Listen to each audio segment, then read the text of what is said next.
أعوذ بالله من الشيطان الرجيم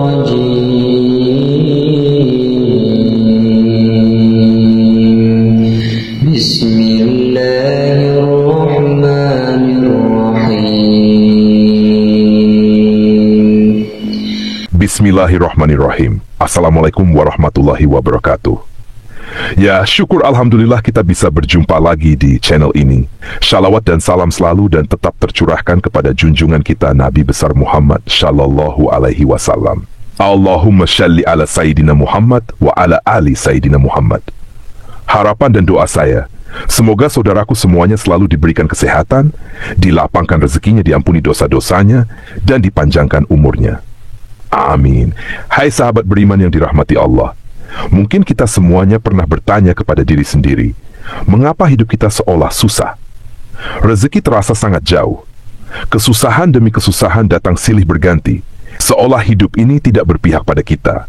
Sedangkan kalau kita memandang orang lain, seolah hidupnya mudah, rezekinya terlihat lancar, hidupnya pun terlihat bahagia. Lalu muncullah rasa iri yang dibarengi dengan pemikiran negatif, sehingga kita memandang curiga kepada orang lain tersebut dengan beranggapan, jangan-jangan uang yang dihasilkan dari hasil korupsi. Jangan-jangan dia dapat uang dari hasil menipu orang lain. Atau jangan-jangan dia malah bersekutu dengan jin pesugihan, dan masih banyak yang lainnya. Hilangkan sifat iri dalam diri, dan mari sama-sama kita mengoreksi diri masing-masing untuk mengetahui apakah kesusahan demi kesusahan yang datang kepada kita, termasuk kurang lancarnya rezeki yang datang kepada kita, karena ulah kita sendiri sebagai manusia. Padahal kita tahu Allah subhanahu wa ta'ala tidak akan menganiaya hambanya. Ya, Allah subhanahu wa ta'ala senantiasa mempermudah jalan hambanya. Tapi kenapa masih saja seolah rezeki sulit datang kepada kita? Hai sahabat beriman yang dirahmati Allah, perhatikan 9 hal yang akan saya sampaikan. Siapa tahu masing-masing dari kita masih ada yang melakukan hal-hal berikut ini. Yang pertama, apakah kita masih melakukan kemusyrikan atau berbuat syirik meski hanya dalam hati? Yang dimaksud syirik adalah menyekutukan Allah subhanahu wa ta'ala dengan sesuatu. Bisa benda, tempat, manusia, dan lain sebagainya. Satu contohnya seperti ini. Kita percaya bahwa rezeki yang datang kepada kita adalah karena kita mempunyai benda keramat yang mempunyai petuah mendatangkan rezeki. Padahal rezeki hanya datang dari Allah subhanahu wa ta'ala melalui apa yang dikehendakinya. Apabila rezeki datang melalui seseorang, berterima kasihlah kepada Allah subhanahu wa ta'ala dan bersyukurlah kita dipertemukan oleh Allah subhanahu wa ta'ala dengan orang tersebut. Dan bukan beranggapan bahwa yang memberikan rezeki adalah si fulan. Kalau tidak, karena si fulan, saya tidak bisa apa-apa. Jadi jangan seolah memuja-muja si fulan yang mampu memberikan rezeki kepada kita. Berterima kasih boleh-boleh saja, asal tidak terlalu berlebihan. Yang kedua, perhatikan salat kita. Misalnya, sekarang kita hanya mengerjakan salat 3 waktu. Mulailah melengkapi menjadi 5 waktu. Misalkan masih malas, paling tidak tambah 1 waktu. Kemudian di hari berikutnya, tambah 1 waktu lagi. Dan jika sudah lengkap 5 waktu, pertahankan dengan cara bersegeralah menunaikan kewajiban saat terdengar panggilan azan. Hindari untuk menunda, karena disinilah awal salat kita akan kembali seperti semula. Luangkan waktu yang hanya 10 menit untuk menunaikan ibadah salat, karena waktu luang kita semuanya lebih panjang dibanding mengerjakan salat yang hanya butuh waktu kurang lebih 10 menit saja. Lalu yang ketiga, hindari sebisa mungkin menyakiti hati orang tua kita. Apabila kita pernah berbuat salah atau mengucapkan perkataan yang menyakiti orang tua, mulai sekarang bangunlah dan meminta maaf kepada kedua orang tua kita, karena ridha Allah subhanahu wa ta'ala ada pada ridha orang tua juga. Lalu bagaimana kalau orang tua kita sudah meninggal, sedangkan kita pernah menyakiti hatinya dan belum sempat meminta maaf? Paling tidak, doakanlah mereka dengan doa yang baik dan meminta maaflah kepada Allah subhanahu wa ta'ala. Karena sesungguhnya Allah subhanahu wa ta'ala maha belas kasih kepada hambanya. Yang keempat, apakah kita memakan harta yang bukan hak kita? Hal ini sangat luas penjelasannya, namun saya contohkan yang mudah saja. Dari setiap rezeki atau kekayaan yang kita dapat, ada hak dari fakir miskin, termasuk anak yatim piatu, yakni 2,5%. Untuk itu, kita sisihkan bagian yang memang menjadi hak mereka dari penghasilan kita, lalu berikan. Caranya bagaimana? Carilah anak yatim piatu atau orang miskin di daerah kita tinggal dan berikan hak-hak mereka.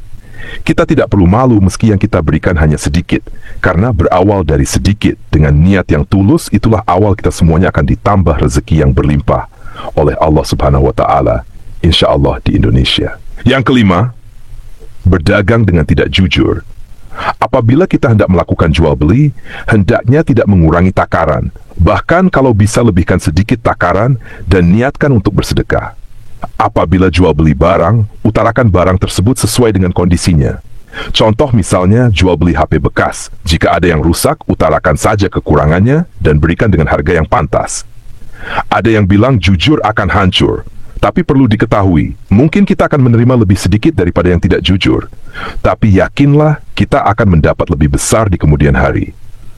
Orang yang tidak jujur mungkin akan mendapatkan banyak di awal, akan tetapi setelahnya akan mendapatkan sedikit, karena perbuatan kurang jujur yang dilakukannya sendiri. Untuk itu, saran kepada kita semuanya, jika sifat ini masih ada pada kita, mulailah sedikit demi sedikit kita hilangkan, karena Allah Subhanahu wa Ta'ala Maha mengetahui apa yang kita lakukan. Yang keenam, apabila kita semuanya sudah berumah tangga, hindari untuk menyia-nyiakan atau menyakiti anak maupun pasangan hidupnya. Apabila kita merasa kesal dengan kelakuan anak atau pasangan, kalau bisa cobalah untuk mengoreksi diri dulu. Kenapa pasangan atau anak kita belum mampu seperti yang kita inginkan? Lalu diskusikan bersama dan temukan akar permasalahannya. Apabila masih belum menemukan titik terang, berdoalah dan serahkan semua masalah kepada Allah Subhanahu wa Ta'ala untuk mencarikan cara yang terbaik sambil tetap berusaha. Insya Allah, kita semuanya akan ditunjukkan jalan yang terbaik untuk mengurangi masalah, karena sesungguhnya Allah Subhanahu wa Ta'ala adalah sebaik-baiknya pemberi solusi. Bagi yang belum berumah tangga, ini bisa menjadi pelajaran untuk mendapatkan pasangan yang baik nantinya di Indonesia. Yang ketujuh, berbohong. Mungkin benar saudaraku, berbohong demi kebaikan. Tapi perlu diingat, kebaikan yang dimaksud adalah kebaikan untuk siapa? Apabila kebaikan untuk diri sendiri atau orang lain secara sepihak, saya rasa itu kurang sesuai. Kenapa? Karena bisa merugikan orang lain yang kita bohongi. Dan sifat seperti itu membuat kita jauh dari rezeki Allah Subhanahu wa Ta'ala. Cara menghilangkan sifat berbohong tidaklah mudah seperti membalikan telapak tangan, akan tetapi bisa kita kurangi sedikit demi sedikit kebiasaan tersebut. Dan mulailah tanamkan dalam diri kita sifat yang jujur, meski di awal terasa sangat berat, akan tetapi insya Allah, kedepannya hidup kita semuanya akan jauh lebih tenang dan lebih nyaman. Bagi saudaraku yang mendengarkan video ini, bukalah hati dan pikiran saudaraku semuanya ketika pasangannya ingin mulai bersikap jujur. Hindari urusan yang menyalahkan. Hindari untuk saling menyudutkan pasangan. Dukunglah dengan perkataan maupun perbuatan yang baik dan mulailah untuk saling memaafkan. Insya Allah akan mendatangkan rezeki yang luar biasa dari Allah Subhanahu wa Ta'ala. Yang kedelapan, memerintah atau berkuasa dengan sewenang-wenang. Maksudnya adalah apabila sedang menduduki jabatan penting atau menjadi pemimpin dalam rumah tangga, hindari untuk menyalahgunakan kewenangan demi kepentingan pribadi. Kalau dalam jabatan saya contohkan, memudahkan urusan orang lain dalam hal korupsi atau menipu.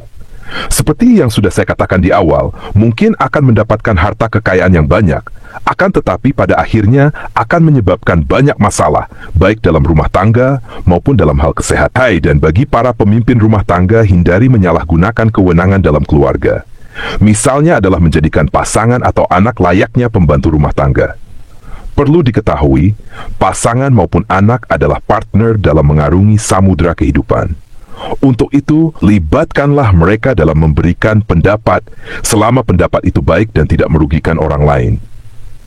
Penyebab rezeki kurang lancar yang terakhir adalah pelit dalam mengeluarkan zakat atau bersedekah.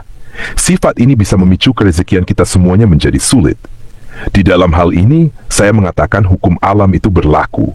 Maksudnya adalah, apabila kita mempersulit mengeluarkan sedekah yang menjadi hak mereka, maka Allah Subhanahu wa Ta'ala pun akan mempersulit rezeki yang akan datang kepada kita. Mungkin ada yang bertanya, katanya Allah Subhanahu wa Ta'ala sangat luas memberikan rezeki, kenapa kita dipersulit untuk mendapatkan rezekinya? Sebelum bertanya seperti itu, saya minta untuk tanyakan pada diri saudaraku semuanya. karena Allah Subhanahu wa Ta'ala berdasarkan prasangka dari hambanya. Jika hambanya mempermudah urusan orang lain dalam hal kebaikan, insya Allah, Allah Subhanahu wa Ta'ala pun akan mempermudah hambanya keluar dari segala kesulitan. Ada pepatah yang mengatakan, apa yang kita tanam itulah yang akan kita tuai. Sahabat beriman yang dirahmati Allah, itulah 9 penyebab utama kenapa seolah rezeki sangat sulit datang kepada kita. Untuk itu, bagi saudaraku semuanya yang mendengarkan video ini, mulai sekarang dan seterusnya, hindari dan tinggalkan sebisa mungkin 9 hal tersebut, dan mulailah menanamkan kebaikan untuk menuai kebaikan pula. Demikian yang bisa saya bagikan, semoga bermanfaat untuk kita semua. Assalamualaikum warahmatullahi wabarakatuh.